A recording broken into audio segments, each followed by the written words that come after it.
स्वागत है साथियों। दृष्टि क्विक बुक के समरी लेक्चर में आज हम लोग पढ़ने वाले हैं सर्कुलेटरी सिस्टम। इसमें हम लोग इम्पॉर्टेंट जो पार्ट्स हैं उनको देखेंगे, क्योंकि ये मानव शरीर का तंत्र है, बहुत इंपॉर्टेंट है, क्वेश्चन यहाँ से पूछा जाता है।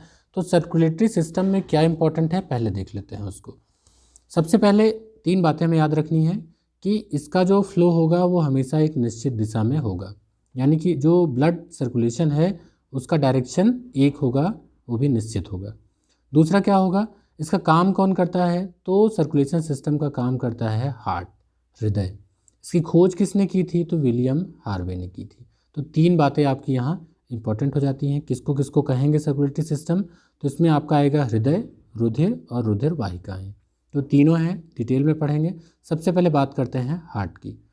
हार्ट क्या होता है, तो हार्ट का आकार अगर आप देखें तो ये एक दोहरी झिल्ली पेरिकार्डियम से घिरा रहता है। इसमें होते हैं 4 कक्ष, तो 4 ब्लॉक्स होते हैं। इसमें 2 ऊपर होते हैं, 2 नीचे होते हैं, दाएं बाएं में भी आप समझ सकते हैं। थोड़ा सा इसका इमेज देख लेते हैं जिससे कि आपको उसका आइडिया लग जाएगा। इमेज तो बुक में दिया गया है, लेकिन फिर भी मैंने इसको ऐड किया हुआ है आपके देखने के लिए। थोड़ा सा देखिए, अगर मैं इसको ऐसे काट दूँ तो ये वाला हिस्सा आपका हो जाएगा राइट और ये हो जाएगा इसका लेफ्ट। ये क्यों, क्योंकि अगर कोई यहाँ पर आदमी आपके सामने खड़ा हो और तो उसका जो राइट लेफ्ट होगा वही यहाँ पर राइट लेफ्ट देखना है। ये आपके हिसाब से नहीं है, ये जो सामने खड़ा हुआ है आपकी तरफ देख रहा है उसका राइट लेफ्ट है। ठीक, तो दाहिने बाएं में कन्फ्यूज़न नहीं होगा। तो ब्लड का सर्कुलेशन कैसे होता है वो थोड़ा सा आपको ध्यान रखना है। तो पहले कुछ बताऊं, ब्लड का ज़रा सर्कुलेशन देख लीजिए। तो ब्लड यहाँ से इंटर करता है, यहाँ आता है, वाल्व के जरिए गुजरता है, यहाँ से जाता है, फिर उसके बाद एक इसको पल्मोनरी आर्टरी मिलती है, इसको ले जाता है फेफड़ों में। तो फेफड़ों में दोनों तरफ ये ब्लड जाता है। ये पीछे से बैक है ना पाइप, तो यहाँ से ये जाता है। तो ये ब्लड का सिस्टम हुआ कहाँ से, फेफड़े में। अभी जो फेफड़े हैं, फेफड़े क्या करेंगे, इसको प्यूरिफाई करेंगे।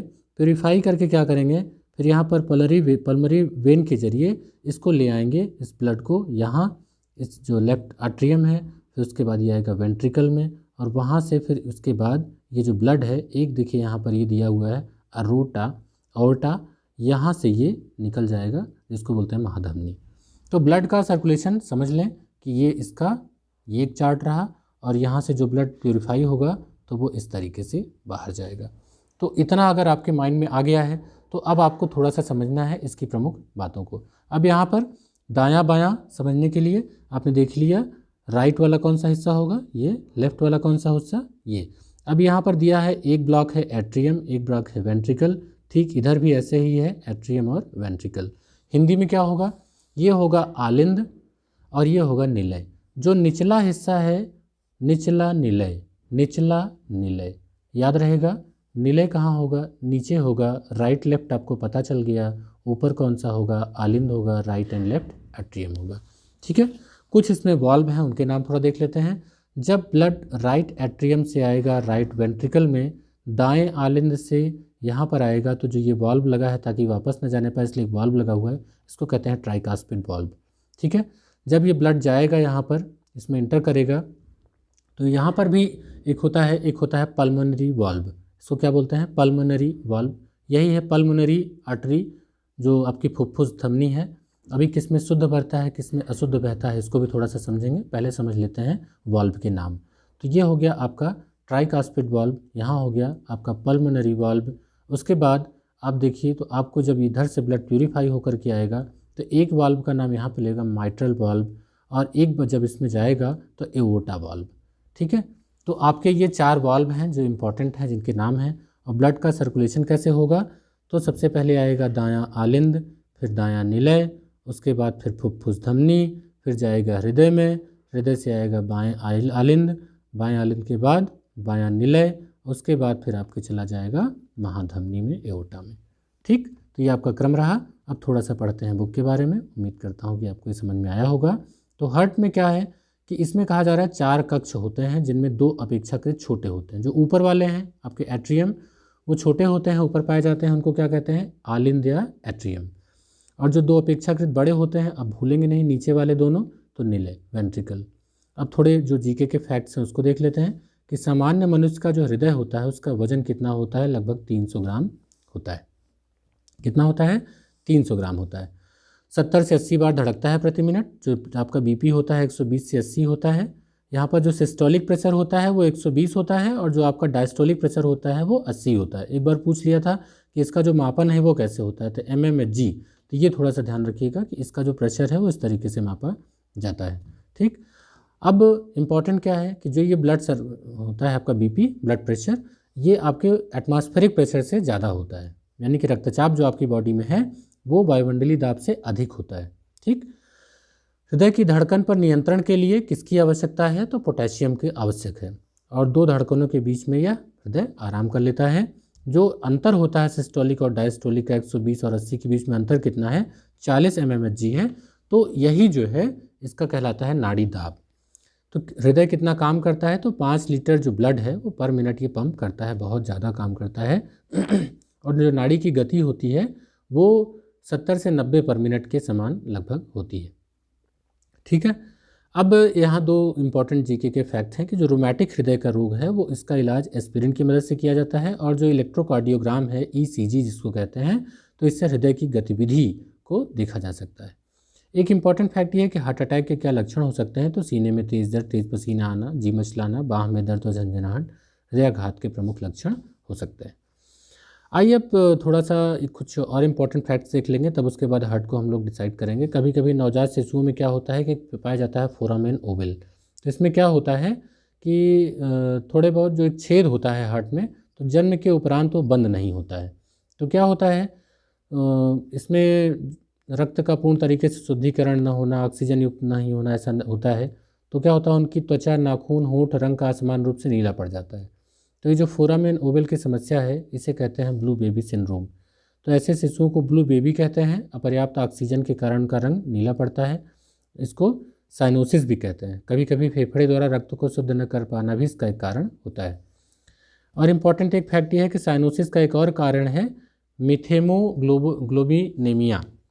तो इसमें क्या होता है, प्रदूषित जो भूमिगत जल होता है उससे नाइट्रेट नवजात शिशुओं के शरीर में पहुंच जाता है, जिससे उनके रक्त की ऑक्सीजन वहन क्षमता कमज़ोर पड़ जाती है और शरीर का रंग नीला पड़ जाता है। एक इमेज यहाँ पर शेयर किया गया है, यही इंपॉर्टेंट है। इसमें कुछ बातें हम लोग जानेंगे जिनको समझ लेना बहुत ज़रूरी है, क्योंकि यहीं से आपको समझ में आएगा जो आपकी वेसल्स हैं।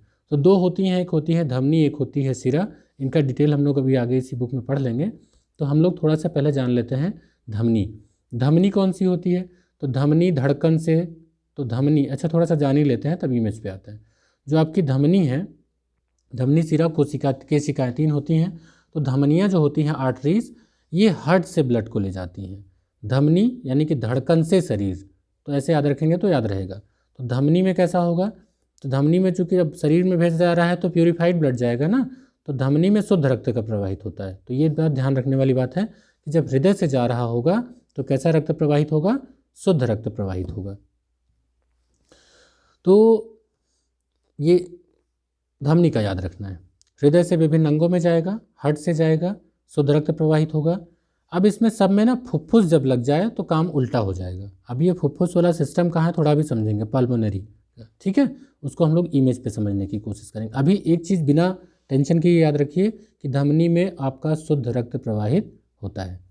और जो दूसरा सिरा होगा, सिरा क्या होगा, तो शरीर से हृदय तक, सिरा जो होगा वो शरीर से हार्ट तक जो ब्लड लेके आएगा। तो कैसा रक्त होगा, तो ऐसा नहीं कि वो बहुत अशुद्ध हो गया, लेकिन चूंकि उसमें ऑक्सीजन की कमी है ना, तो उसको अशुद्ध रक्त कहा जाएगा।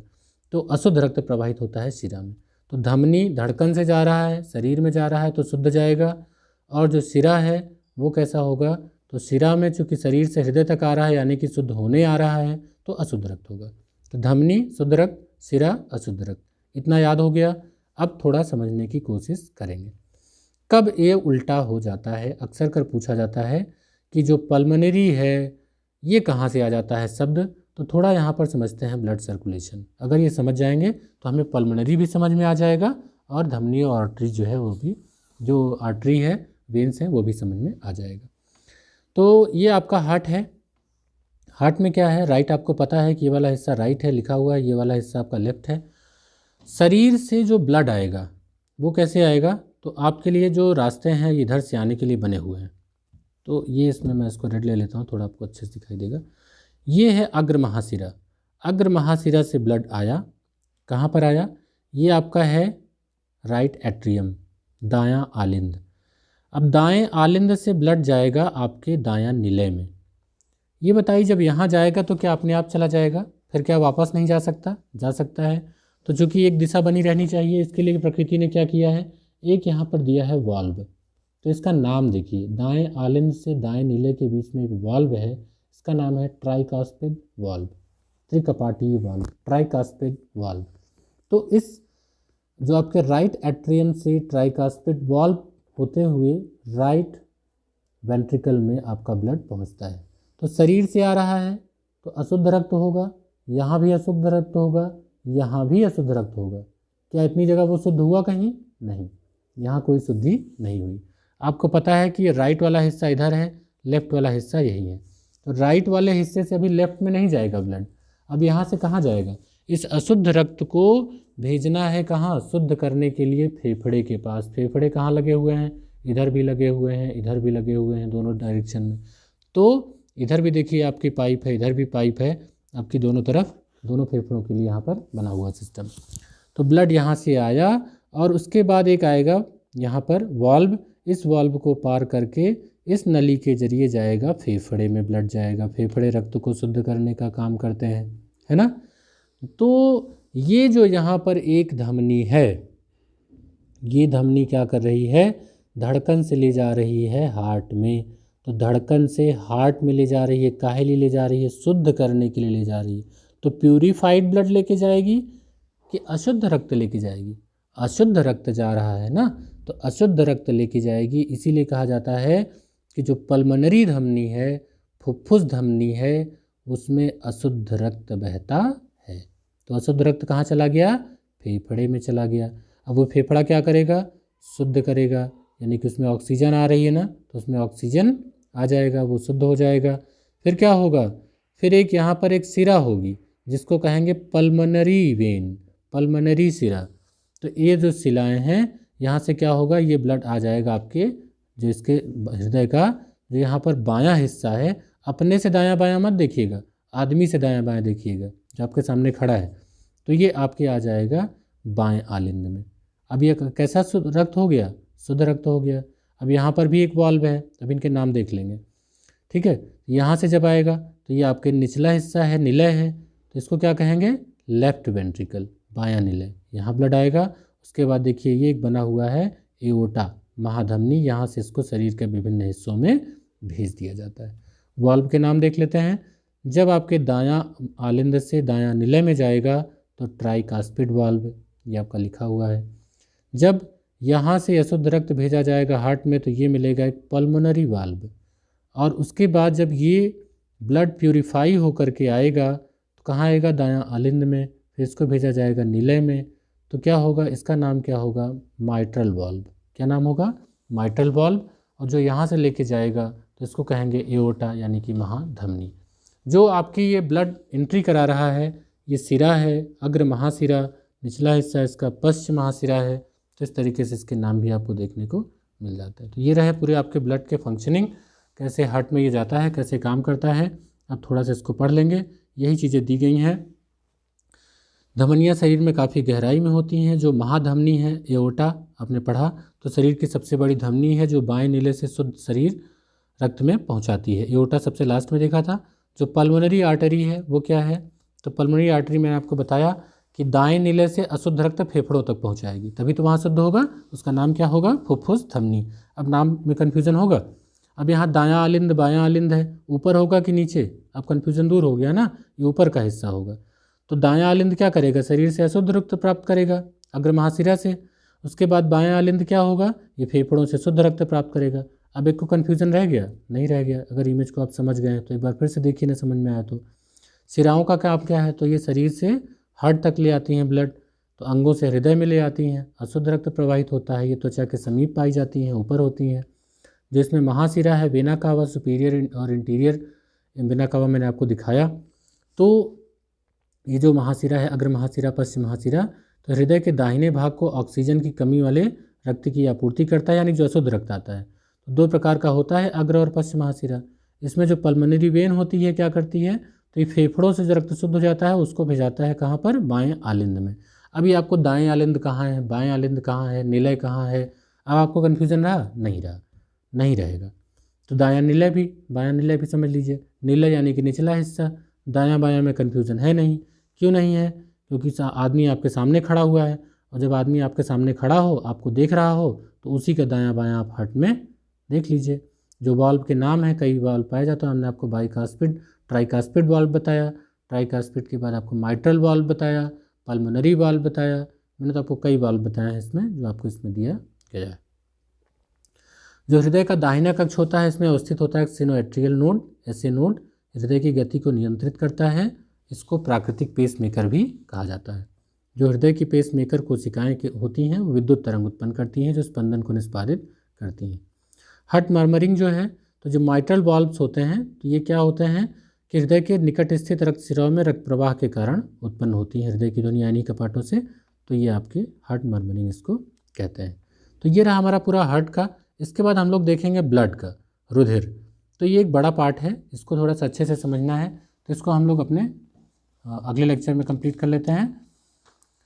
तो पसंद आया हो तो वीडियो को लाइक करिएगा। मिलते हैं अगले वीडियो में ब्लड के साथ, जिसमें हम लोग ब्लड के बारे में पूरा जो डिटेल है उसको पढ़ेंगे। Good bye.